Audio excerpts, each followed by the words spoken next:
Welcome on in, everybody. I am the real Honeybear, here with Purpleporing, just before week 4 of the ACL.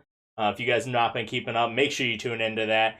But yeah, we have Pouring here to talk a little bit about the ACL and a few other things. But Pouring, know a lot of people have seen you kind of around TFT scene, in and out of the AML, now into the ACL, and probably a lot in, Masters Q, where you reside, where I wish I resided. But, Boring, tell me a little bit about yourself. Who are you, for people who have no idea?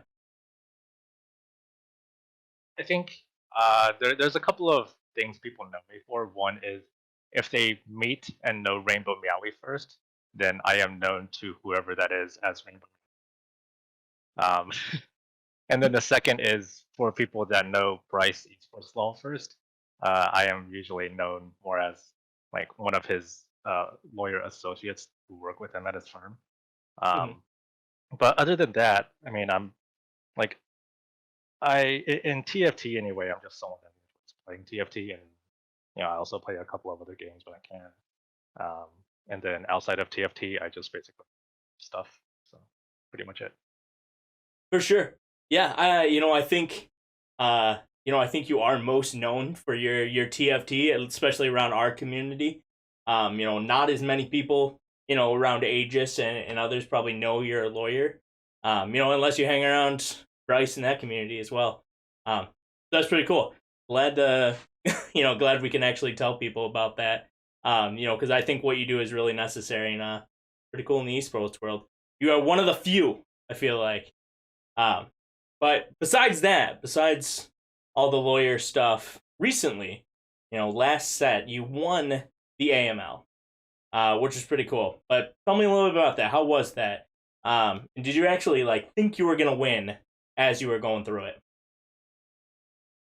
Winning itself was super fun and hype. I didn't really start joining tournaments and leagues until I think set 6.5, and I didn't really start playing TFT until like set 5. So it's always like super awesome to have that first win of an event like AML. Just like something special there, where it's like, you know, I won something pretty big and it's pretty awesome. And then as far as whether actually thought I would win, like yes and no. Um, I mean, I felt pretty good about my play in sense. Like I didn't like the set, but at least that patch that we were playing on, I felt pretty comfortable about. I think I had a pretty good LP run. And it's also I think the first set where I hit GM and I was in GM for most of the set. So I felt pretty good about it, and obviously wanted to win. Um, I also think it's a bad mindset to go into something thinking that I'm actually going to win it, just because that I think it puts some unnecessary pressure on myself. So instead of thinking about whether I'm going to actually win something, I just go into it with just like the idea of playing and trying to do the best that I can. If I end up winning, awesome. For sure. I know, container bot, the Discord bot that we have.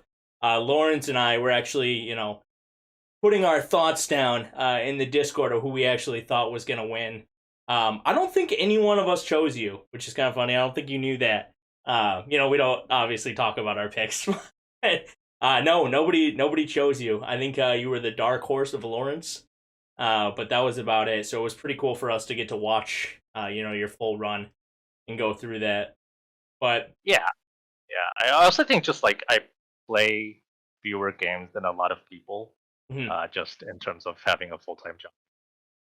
definitely, After each day, I have like time to play maybe like 3 games before I sleep. So yeah. And uh, I think that's shown because you're currently masters, right? yeah, Yep. So I think 100. you are the only player, or one of the only players, maybe only a few, but the only one that I know of right now who is a Masters player, excuse me, in the ACL, which is pretty cool. So you moved up from AML to ACL, which for anybody who doesn't know is our more Grandmaster Challenge League. Um, how's it been playing in the ACL now? Having not put as many games in as probably a lot of these other guys and gals playing in the quote unquote big boys league, if you will, and some of the best players in the entire world you're playing with. But how's that been different from the AML? diving on in here and making kind of a big impact in there. Yeah, I don't think it's incredibly different play wise. Obviously, the players in ACL are generally a higher tier than those in the NL, so Oh yeah, the games are just like generally sweatier. Um, and obviously, as you said, I'm like on the lowest end of LP in terms of people participating. for sure. I think that makes it more fun. I always think like my skill level and skill cap is probably higher than what my LP suggests. But we'll see if that actually plays out. Um, I think in terms of the other parts of this question, the ACL for me seems to have a overall like more competitive atmosphere. It's probably just like the nature of the people that are playing in it. And in terms of AML, I think I'm more familiar with a lot of the people there.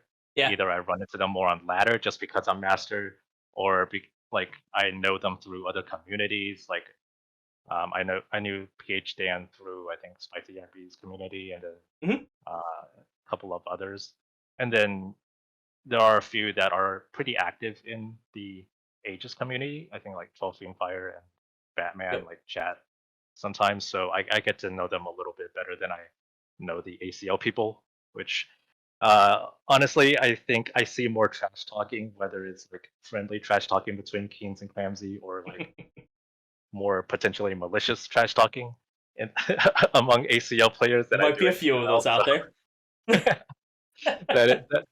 That's the main difference that I see so far. Yeah, Difference in the skill level and in the atmosphere. I think competition definitely sometimes breeds a little bit more sauce, if you will, a little bit more fire than maybe the AML might.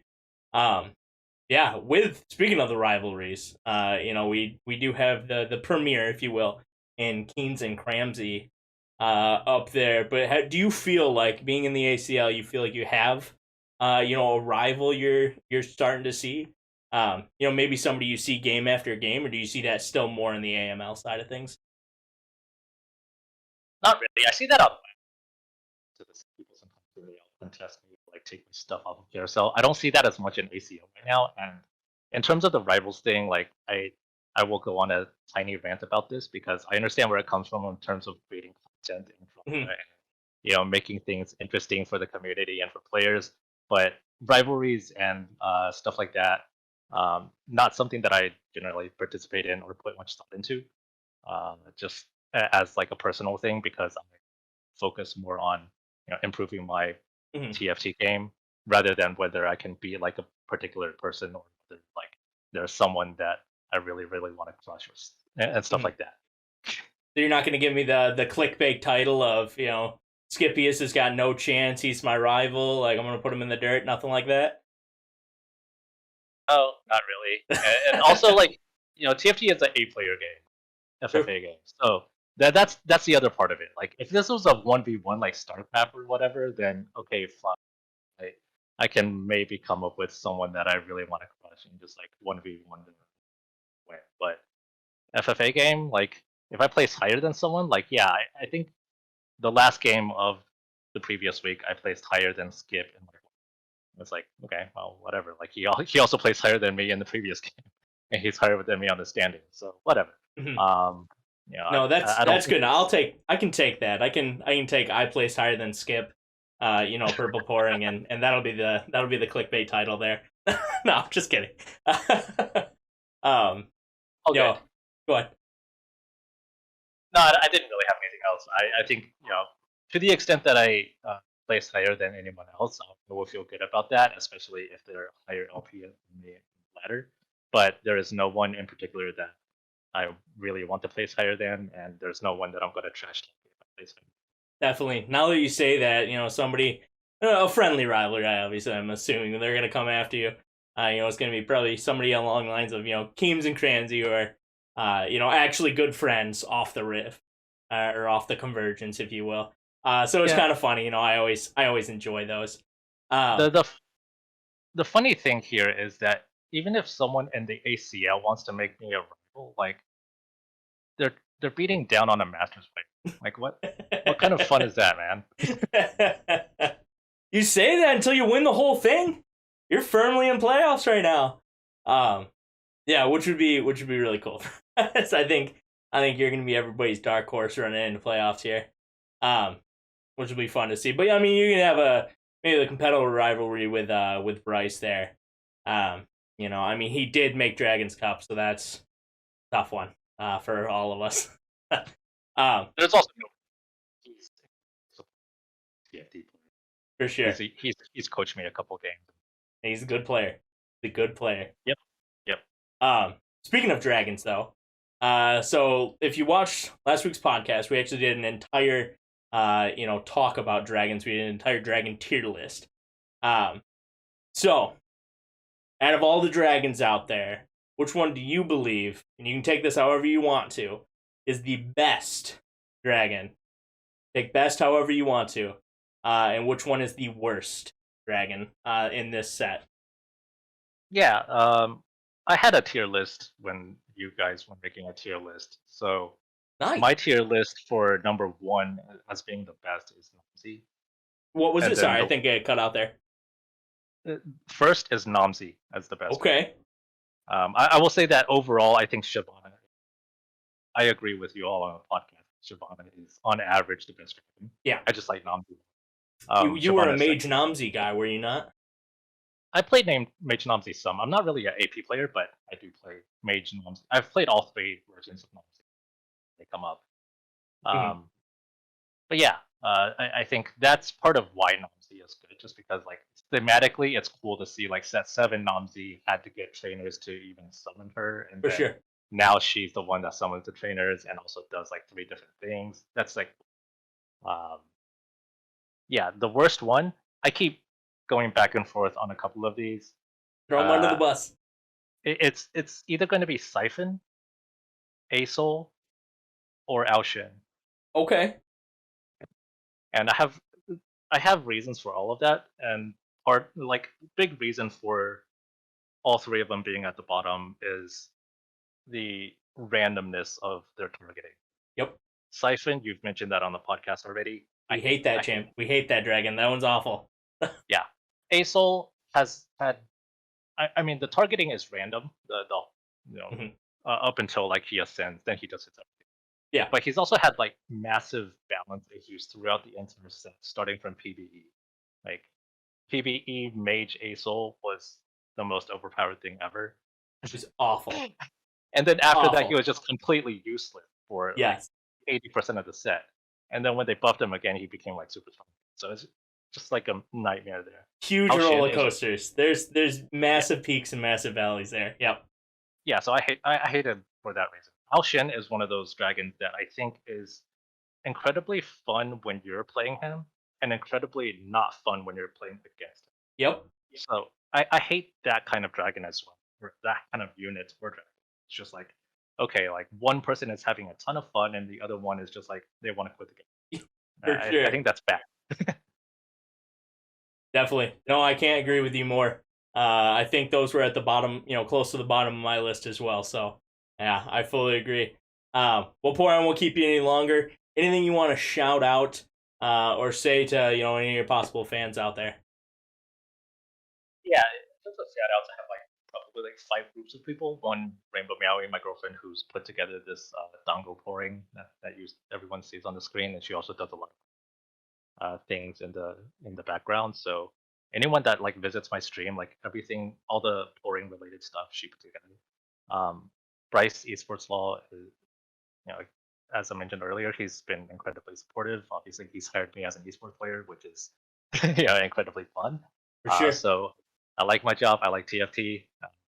Pretty much thanks to Bryce that I'm able to have as much fun in doing both of it. Third group, Aegis, Honeybear, Lawrence, Container, everyone else at Aegis. I think your events are all well run. I think the community you fostered and are growing is great, and especially since there's only a handful of official Riot events every set, and even the most open ones are basically like top 160 challenger players who sign up can attend.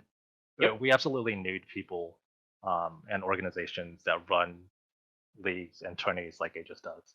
So We completely agree with you. yeah, so along with Aegis, I'll also shout out Boise's and Max Ketchum and more dog and streamers who run sub tourneys and things like that. Just because like having those things out there is good for people who don't want to just like grind like for 99% of the set. Um, Fourth group here is going to be just various like streamer communities that Mhm. I think good communities are what keeps online games alive. Like if like right now I'm not having have much fun with TFT in 7.5. I think the game is just not there for me. But like the Aegis community, like Spicy Aegis community, Yep. paper sculpting and Zork's Dongo family community. I think those are the ones that like, keep the game interesting, even when the game itself isn't interesting. And then the last shout out here is to Riot, to everyone that works on the TFT team. Like I give them a lot of crap. Like they don't see it, but I complain a lot about their game and all of that stuff, and they get a lot of crap from everyone else Yep. about everything imaginable relating to TFT. Uh, but I don't think anyone's gonna actually like legitimately find a better dev team in terms of communicating about the game, like engaging with the community, like their involvement with the community, and more dog support of the community and everything, Yes. listening to player feedback and everything like that. So I think they've done an amazing job, and they need to get credit for that. Like even when people are complaining. No, I agree. They don't get enough praise. I'm also a trash talker for them, but I absolutely love the company and love the game. Thanks for what they do. But Pouring, thanks so much for being with me. Guys, if you are out there watching Aegis, make sure you tune in to the ACL. We should have a broadcast. If we don't, make sure you check out any of the streams. They'll all be in the Discord. And thanks so much for watching, guys. You guys have a wonderful rest of your day. Peace out.